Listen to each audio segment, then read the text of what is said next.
I overheard my sister and our mutual friends talking about how I'm not good enough for my boyfriend. They don't know I heard, and now I feel completely lost. My sister, 25F, and these friends are the people I consider closest to me. I, 23F, love them so much, I even once tried to donate a kidney for one of them. So, hearing what they truly think about me broke my heart. My boyfriend, 25M, is an amazing person. He's kind, funny, incredibly smart, and honestly looks like a model. He's also asexual, which has never been an issue between us. We've worked through it together, and he's open about it with everyone, which I fully support. Last week, he and I were supposed to hang out, but he got called into work after just half an hour. It didn't bother me much since I had a killer headache and ended up going home anyway. My sister and I live together to save money, and we're stuck in a lease for another year, so I feel completely trapped. After I got home that night, I closed my bedroom door, turned out the lights, and took a nap. At some point, I woke up to hear my sister and a few friends in our apartment. They were getting ready to go out clubbing, drinking a bit while waiting for everyone else to arrive. I didn't get up because, honestly, I didn't feel like putting pants on. Then, they started talking about me, and unfortunately curiosity got the better of me. They were saying how they couldn't believe I was dating my boyfriend, how he was too good for me, and how I was too ugly to be with someone like him. My sister chimed in, suggesting that his asexuality was just an excuse to avoid being intimate with me. Hearing that hurt so much because I've confided in her about my insecurities before. It got worse. They mocked my learning disability, using the R word, which I can barely stand to even think about. They made fun of my job, said I wasn't financially stable, and even joked that I'd have to beg to get fucked. All of them laughed and joined in. By that point, I was crying quietly in my room. I felt so hurt. After they left, I just stayed in bed, numb and unsure what to do. Since then, I've tried to avoid them, getting up early, staying out late, or spending time at my boyfriend's place. I've been answering their messages but in a colder and more distant way. I know I need to talk to them, even if it's just to say goodbye. But right now, I feel too ashamed and hurt to even open my mouth. My boyfriend has noticed something's wrong and he's worried, but I can't shake off what they said. Even though I know my boyfriend really is asexual and cares for me, their words have made me feel like I'm not worthy of being with him. My sister has always been my best friend. I've shared with her how insecure I feel, how I sometimes feel too ugly and stupid to deserve him. I even showed her our messages and confided in her about his asexuality. The fact that she could say these things behind my back and that none of my friends stood up for me, it hurts more than I can put into words. I don't know what to do. Maybe I could break the lease, even though it would be expensive. I don't know how to explain it to them, though, or how I could ever face them again. I'm not even sure if I should tell my boyfriend what happened. Edit to add, I can't thank everyone enough for all the support and advice. Seeing so many people take the time to offer help has truly made this heartbreak a bit easier to bear. I'm planning to talk with my boyfriend tomorrow when we're at his place. I think I might just show him this post. Edit to, again, thank you all so much. I've been overwhelmed by the kindness from strangers on the internet, and it's helped me feel less alone in all this. I really need to get some sleep now, but I'll be back tomorrow to respond to more of the comments. Thank you, everyone. Update, 10 days later.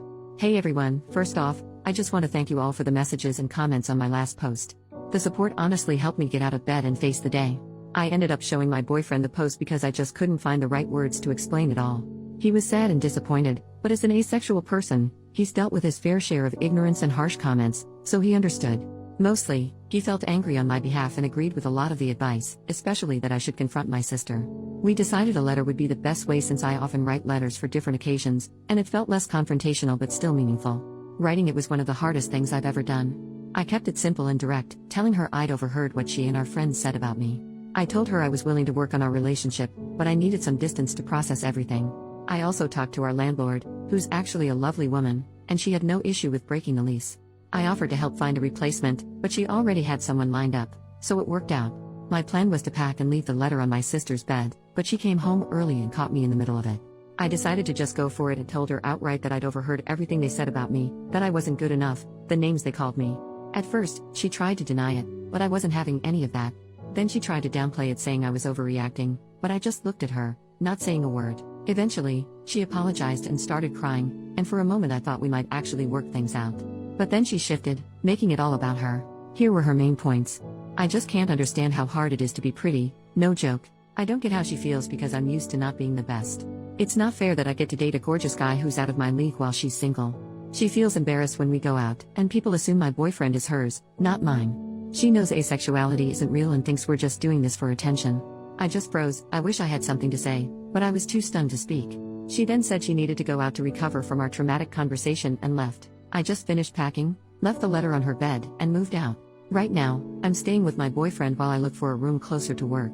I also wrote letters to my friends and sent them out before blocking them on all social media and contacts.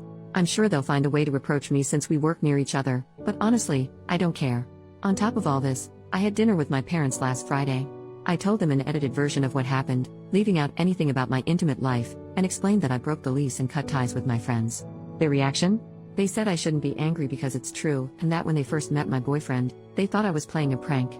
My dad even said I was being selfish for breaking the lease and betraying my sister's trust because you don't do that to family.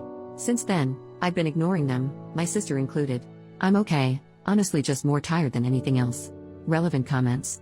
Commenter number 1, this is a little bit off topic, but I'm curious as to how your relationship dynamic works with your boyfriend.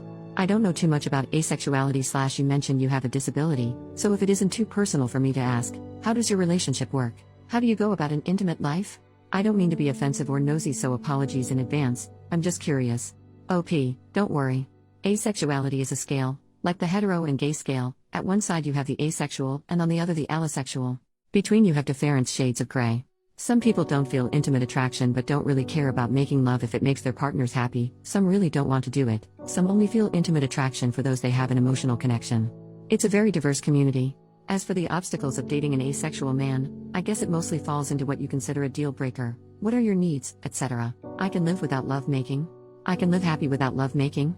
Again, it's about compromise. There are other things in my relationship that are more important to me than love making and they are being met, so I'm happy. I guess it just goes down to, if you can't date someone without love making, that's okay. If you can, that's okay too. The only wrong thing is to start shitting rules.